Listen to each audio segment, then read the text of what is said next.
নমস্কার বন্ধুরা, আমার ছোট্ট ইউটিউব চ্যানেল আর ডেলি জিকেতে তোমাদের সবাইকে স্বাগত। আশা করি ভালো আছো সবাই। বন্ধুরা, তোমরা যারা হাইকোর্টের এক্সামের প্রিপারেশন করছো, বিশেষ করে গ্রুপ ডি, তোমাদের জন্য আরও একটা ইম্পর্টেন্ট ক্লাস, প্রাচীন ভারতের ইতিহাস থেকে ক্লাস নাম্বার 14। মুঘল যুগের কিছু ইম্পর্টেন্ট এমসিকিউ এবং মারাঠা সাম্রাজ্যের কিছু ইম্পর্টেন্ট এমসিকিউ মিলে আজকের ভিডিও। ভালো লাগলে লাইক করবে, যারা রেগুলার ভিউয়ার আছো লাইক করে নিজেদের বন্ধুবান্ধবের সঙ্গে শেয়ার করবে, যারা নতুন চ্যানেলে সাবস্ক্রাইব করে বেল আইকন প্রেস করে রাখবে ইম্পর্টেন্ট ভিডিওর জন্য। চলো দেখি না আজকের কোশ্চেনগুলি। বন্ধুরা, প্রথম কোশ্চেনটা ভেরি ইম্পর্টেন্ট একটা কোশ্চেন। গুরু গোবিন্দ সিং জাফরনামা নামক চিঠিটি কোন মুঘল সম্রাটকে লিখেছিলেন? আকবর, বাবর, ঔরঙ্গজেব, শাহজাহান? তো এখানে আনসারটা হবে ঔরঙ্গজেব। তো গুরু গোবিন্দ সিং ঔরঙ্গজেবকে যে চিঠিটি লিখেছিলেন সেই চিঠিটির নাম কি সেটাও জিজ্ঞেস করতে পারে, তাহলে জাফরনামা। ঠিক আছে, তো জাফরনামাতে তিনি কি লিখেছিলেন? জাফরনামাতে ঔরঙ্গজেবের নীতির সমালোচনা করেছিলেন। ঠিক আছে, ঔরঙ্গজেবের যে প্রতারণামূলক নীতি, প্রমিস করে ভঙ্গ করা, এই নীতির নিন্দা করেছিলেন। নেক্সট, কাকে গুণরাজ খাঁ উপাধি প্রদান করা হয়েছিল? কারণ আনসারটা হবে অপশন বি, মালাধর বসু। মালাধর বসুকে এখান থেকে ছোট্ট করে ডিটেলসটা পড়ে নেবে। মালাধর বসু এই যে শ্রীকৃষ্ণ বিজয় নামক কাব্যের জন্যই ওনাকে এই গুণরাজ খাঁ উপাধি দিয়েছিলেন। কে দিয়েছিলেন উপাধি? গৌড়ের স্বাধীন সুলতান রুখনউদ্দিন বকরক শাহ দিয়েছিলেন ওনাকে উপাধিটা।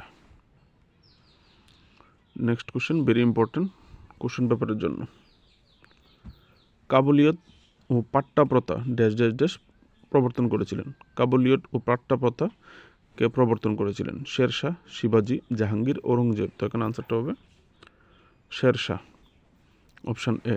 ঠিক আছে, কাবুলিয়ত, পাট্টা এবং কাবুলিয়ত কি, এখান থেকে ডিটেলস দুটোটা পড়ে নেবে। ঠিক আছে, পড়লেই বুঝতে পারবে।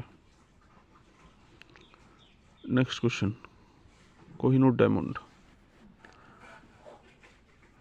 বিখ্যাত কোহিনুর হীরাটি শাহজাহানকে উপহার দিয়েছিলেন ড্যাশ ড্যাশ ড্যাশ? কে উপহার দিয়েছিলেন?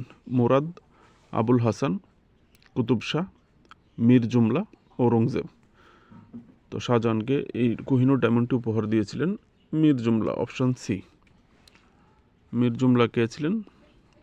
এখান থেকে পড়ে নেবে।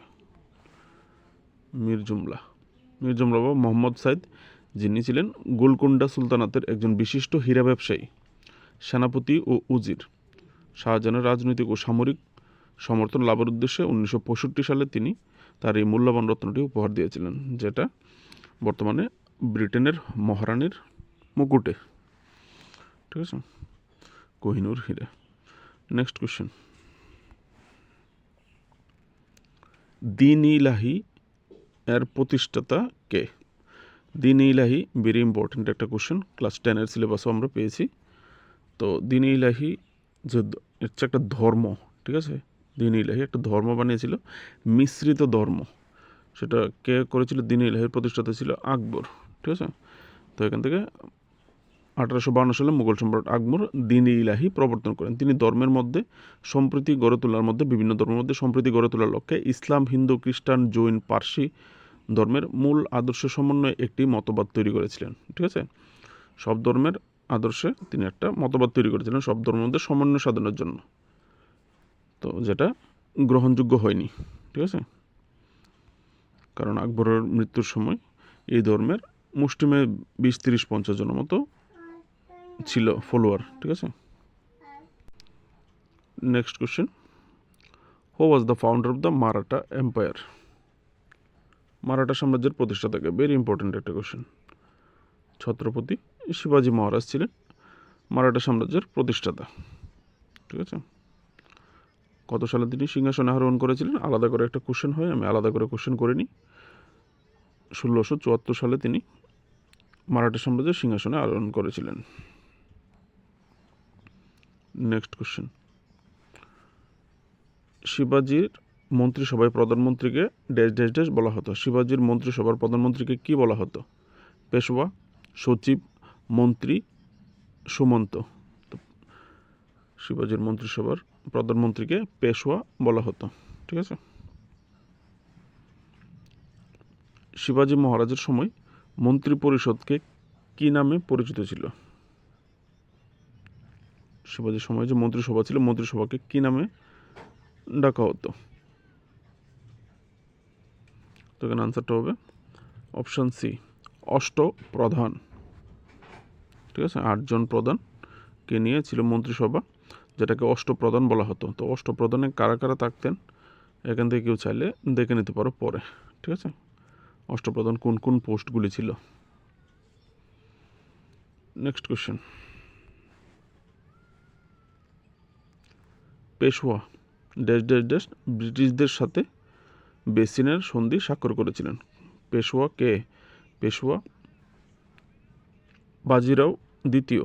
ঠিক আছে, এখানে অপশান ডি, পেশওয়া বাজিরাও দ্বিতীয় বাজিরাও ব্রিটিশদের সাথে বেসিনের সন্ধি স্বাক্ষর করেছিলেন। বেসিনের সন্ধি কত সালে হয়েছিল? 1802 সালে জিজ্ঞেস করলে। ঠিক আছে, 1802 সালে। আর এই সন্ধির মাধ্যমেই অধীনতামূলক মিত্রতা নীতি গ্রহণ করা হয়েছিল, যে কারণে এটা একটা ইম্পর্টেন্ট চুক্তি, বেসিনের চুক্তি। ঠিক আছে, বা বেসিনের সন্ধি। অধীনতা, ব্রিটিশদের অধীনে মারাঠারা কাজ করবে। ঠিক আছে, এই অধীনতামূলক মিত্রতা নীতি গ্রহণ করেছিল। কত সালে হয়েছিল বেসিনের সন্ধি? 1802 সালে। ভেরি ইম্পর্টেন্ট, ব্রিটিশ এবং মারাঠাদের মধ্যে। Next question,